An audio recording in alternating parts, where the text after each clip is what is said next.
Welcome to episode 132 of the CRICKETher Weekly. We're back at home. The season is over. We had a very nice weekend at Lord's last week, and we're quite lucky because looking out of the window now, it's raining. So it very much feels like the cricket season's over. We've moved on into autumn. We can relax a little bit and get lots of sleep and make up for all of the crazy business of the last few months. But it's always a bit of a sad time, isn't it, Sid? It is. So we're going to reflect a little bit on the season in this week's episode. And first of all, let's talk a bit about how the season ended. And by that, I'm talking about the RHF Rachel Hayhoe Flint Trophy final last Sunday, which was the last match of the women's season, and I'm afraid, Sid, that you are in black today to mark the death of the Vipers and their reign as Rachel Hayhoe Flint Trophy champions, because they were beaten by the Diamonds, weren't they? What went wrong? What went wrong for Vipers, Sid? Well, I mean, at the end of the day, the Diamonds absolutely deserved their win. They were the best team over the course of the season. They were the most consistent team. They had a couple of kind of scrapey wins in the first half of the season before the 100, but so did the Vipers. And they really came good in the final phase kind of thing. They beat the Vipers convincingly at the end of the group stages. The calendar worked out quite nicely for everybody because, of course, they let the last game in the group stages was Vipers v Diamonds, which acted as a sort of second semi-final. They won that convincingly, and I think that they won that final actually a lot more convincingly than the final kind of headline score looks. So if you just look at the headline, you'll go, well, but they won by 2 runs. It must have been a really close game. It never kind of felt quite that close.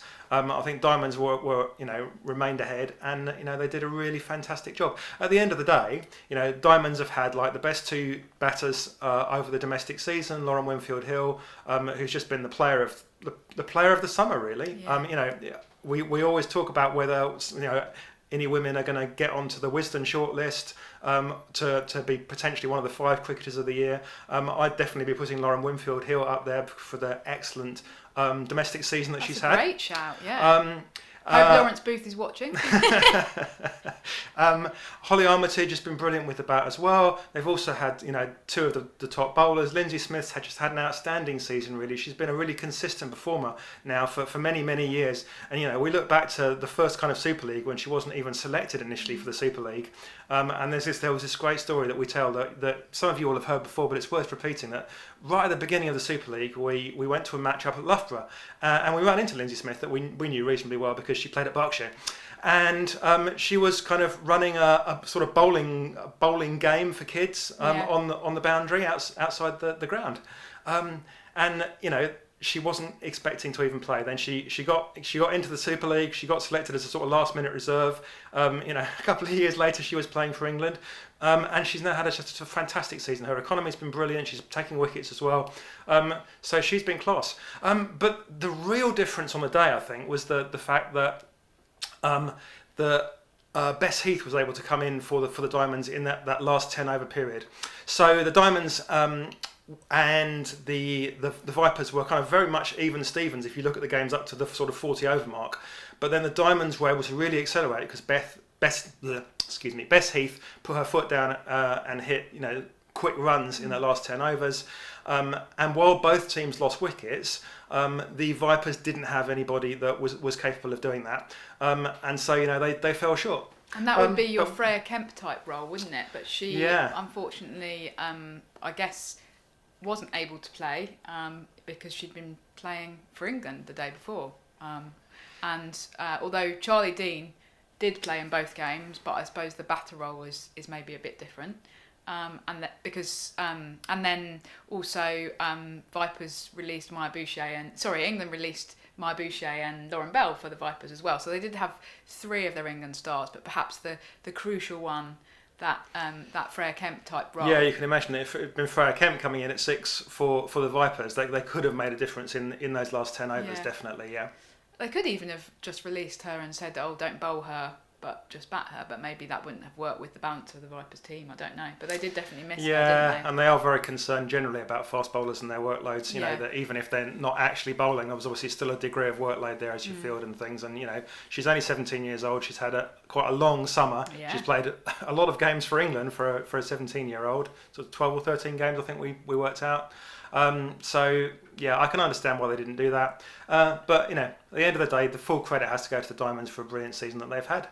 Yeah, and it was really nice seeing people like Katie Levick, who was obviously entrusted with bowling that last over and defending. Can't remember exactly how many they were defending off the last over, but she obviously successfully managed to defend it.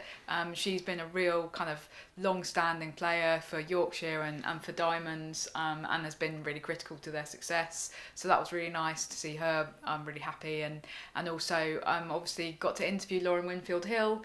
And she just sort of, it was actually quite a moving interview because she was really quite kind of choked up and was sort of holding back tears because she was very emotional about that win. It meant such a lot to her. It's been a very difficult few months for her. I was reflecting when I wrote up the interview that actually, you know, she was ditched by England kind of midway through the World Cup, and that's a really difficult thing to come to terms with. And, you know, it's not whether it's a right or a wrong decision, but on an individual basis, on an individual level, that's a very difficult thing. And, you know, at the moment, there doesn't appear to be a way back for her into the England setup. So she's been funneling all her energy and all her focus into domestic cricket with absolutely fantastic results. As you say, she's had a brilliant season for Oval Invincibles and for the Diamonds, and it's just been great to see her succeed and actually obviously winning that medal, winning that trophy for the Diamonds meant an awful lot to her. So that was really nice and really quite a nice end to the season actually. And I think that it is probably a healthier situation if Vipers aren't winning everything. I hate to say this to you, Sid, but you know we talked actually, and because there was a general conversation back in was it June when Vipers won the Charlotte Edwards Cup. And there was this kind of big conversation around, are Vipers too dominant? How do we prevent the Vipers being so successful? And you know, all kinds of people dreaming up plans about having to reallocate players and take players away from Vipers and make them go and play elsewhere. And we talked at the time about how a lot of that wasn't very practical. But do you think perhaps that we got a bit ahead of ourselves in terms of kind of proclaiming the dominance of the Vipers? It's an interesting question, isn't it? I think that the England selection, to a certain extent, has acted as a correctional mechanism. So we just talked about the fact that Freya Kemp wasn't able to play in the final because she was under England selection, and that she was a player that could have made a difference. And you can certainly, looking back a bit further, you can see a situation where, if at the beginning of the season you'd said, well, it's not Freya Kemp, but it's Bess Heath that's going to end up being selected for England and then play, those games in the Commonwealth Games and then against India. That's certainly a perfectly plausible situation. I mean, perhaps ignore the fact that Freya Kemp's, more of a bowling all-rounder, but, if Bess Heath had been the one that had been selected for England and not playing, and Freya Kemp had, then you kind of turn that a bit on its head. So the England selection acts as a little bit of a correctional mechanism. So that's positive. The other thing to think about, though, is have we really got actually not one side that's dominant, but two sides that are dominant? Because there's no doubt that South East Stars are the third placed team at the moment, and they've produced some great players. They also suffered from England selections, particularly having lost Alice Capsey for a chunk of the season that they might not have expected to. But South East Stars got absolutely squashed by Vipers in that semi-final, and it perhaps suggests that it's not one team at the top, but two teams at the top, and then a huge gap to South East Stars and the Birmingham-based side that's somehow managed to contrive to forget. Central Sparks. Central Sparks, I apologise. Honestly, Laura McLeod is one of our viewers. She's going to be really offended by that, Sorry, Sid. Laura. I wanted to call them the Phoenix.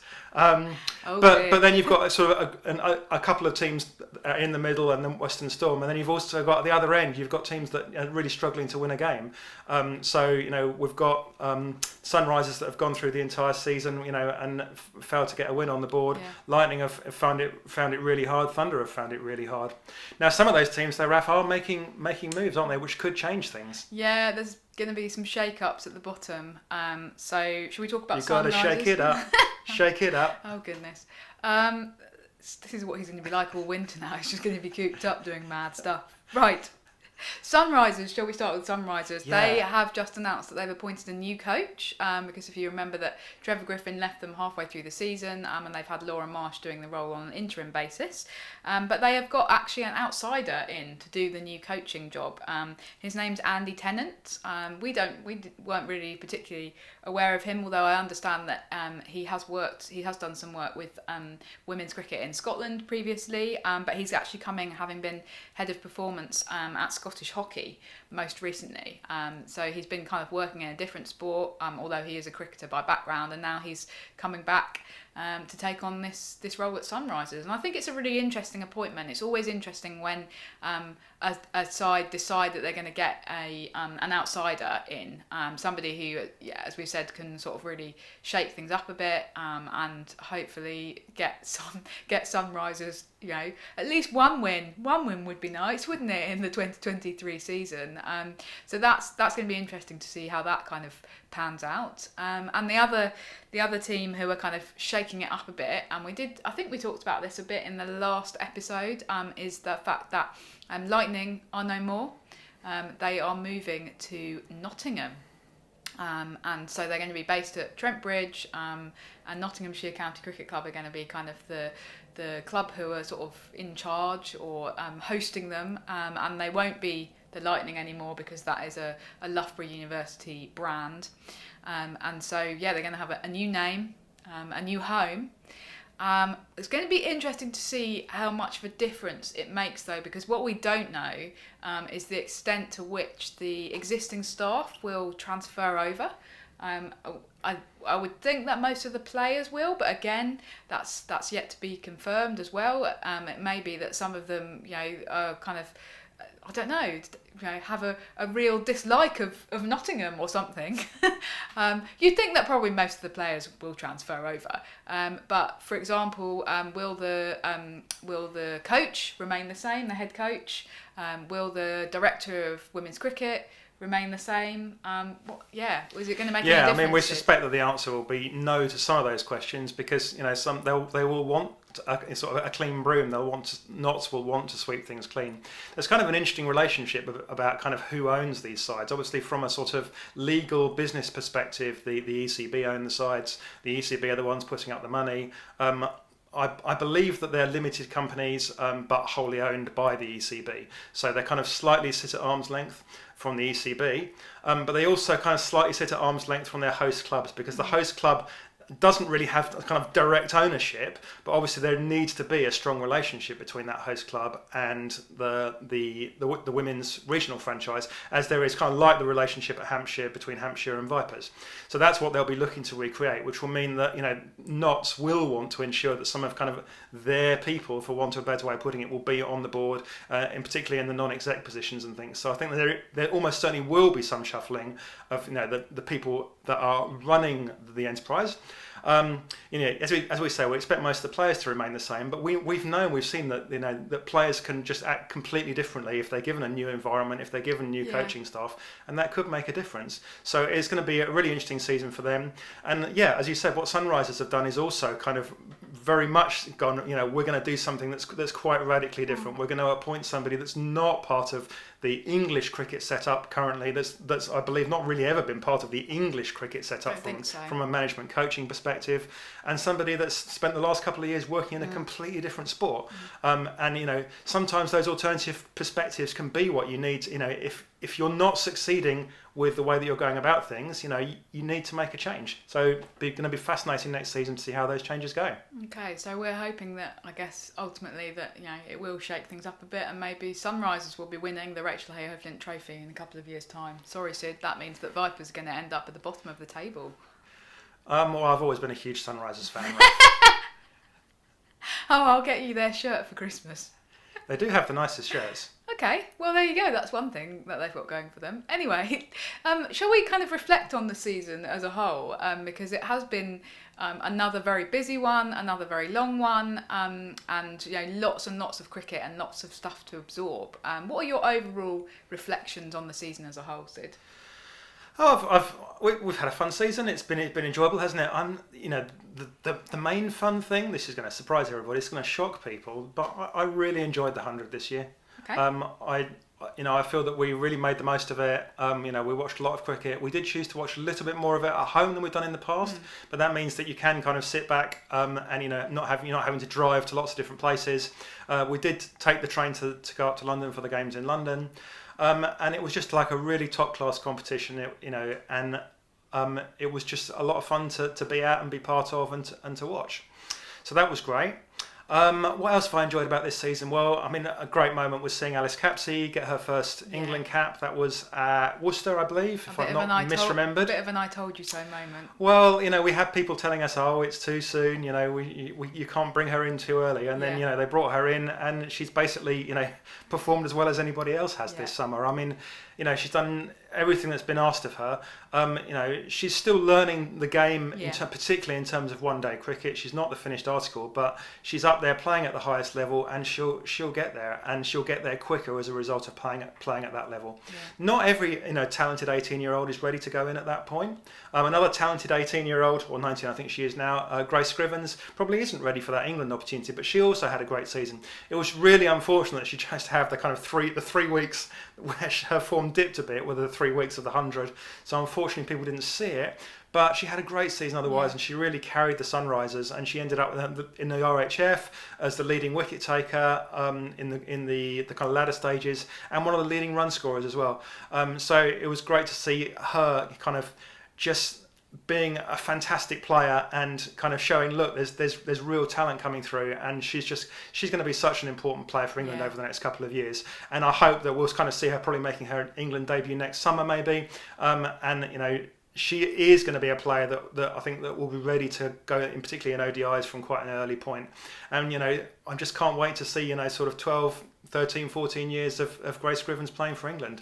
But ahead of that, we've obviously got the Under-19 Women's World Cup, haven't we? And we would fully expect to see her in that and possibly even be captain. Yeah, she's got that nous about her, hasn't she? Yeah, we saw her captaining Kent at the beginning of the season, and she really looks like a captain. She really looks like somebody that feels like she deserves to be in control, and she's got that. I mean, it's not arrogance, but she's got that presence.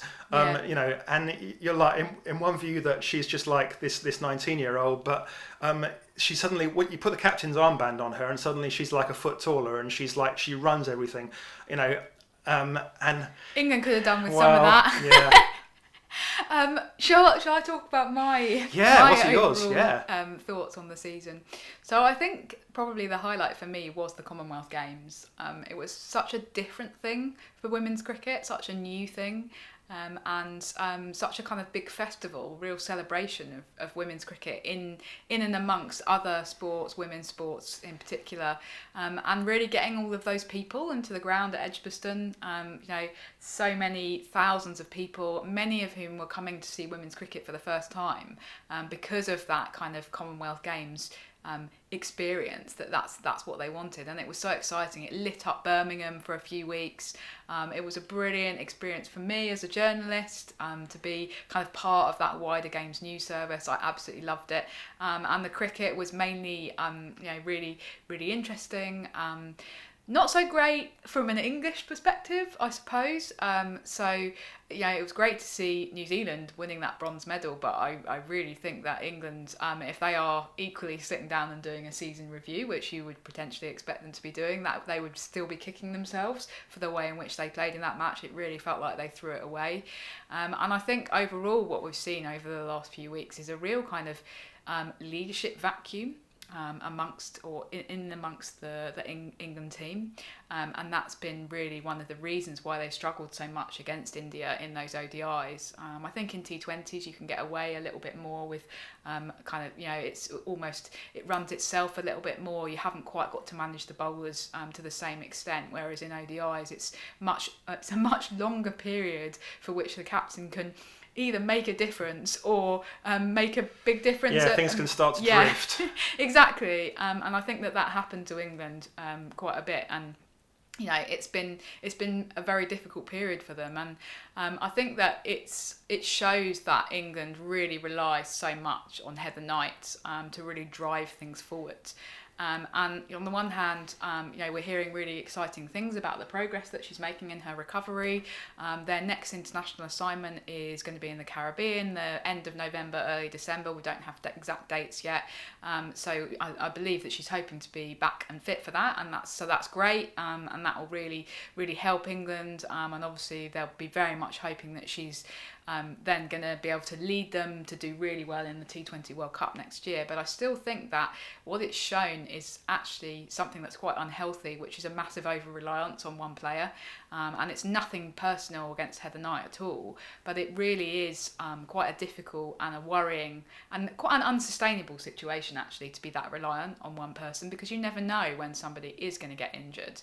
And so I think England have really got to kind of sort that out. I think that's what the last few weeks have shown.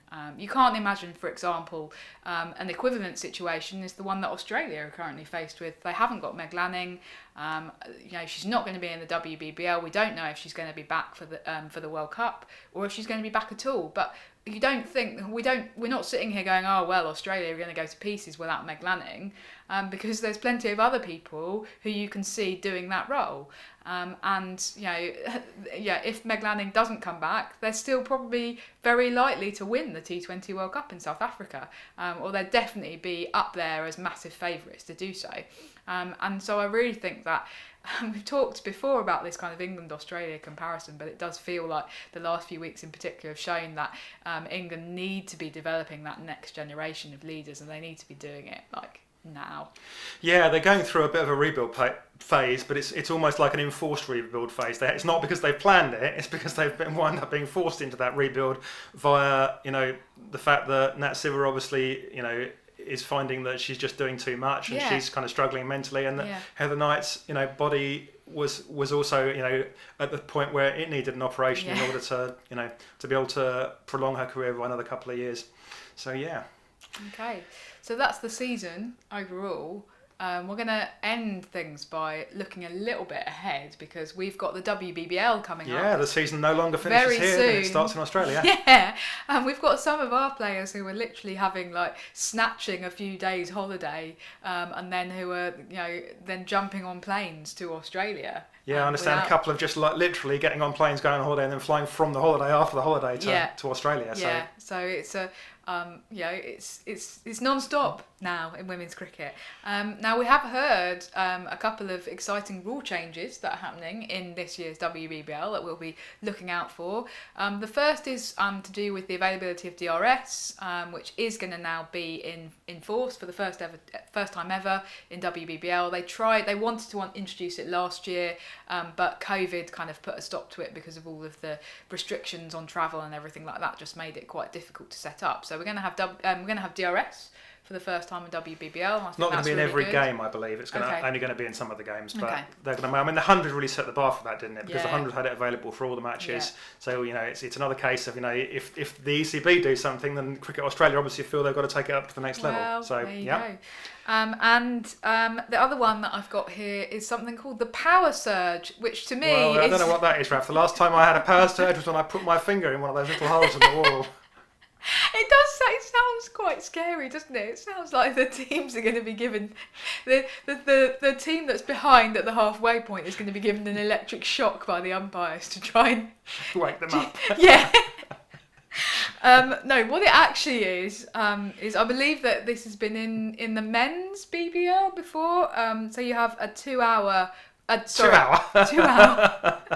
2 over power play that will be called by the batting team at any point between overs 11 and 20. So you have a shortened initial power play that's only 4 overs, and then at some point in the second half of the game you have 2 more overs of power play, and the batting team can kind of choose when that is. So there's a bit of there's a bit of strategy there, isn't there, about which of your batters do you want to have that opportunity. So that's kind of interesting. Yeah, I'm unconvinced this is gonna make any difference to anything at all, to be honest. It's going to be really interesting to look at the numbers at the end of the season. We will run the numbers at the end of the season, and we'll have a look at whether run rates do increase during the power surge.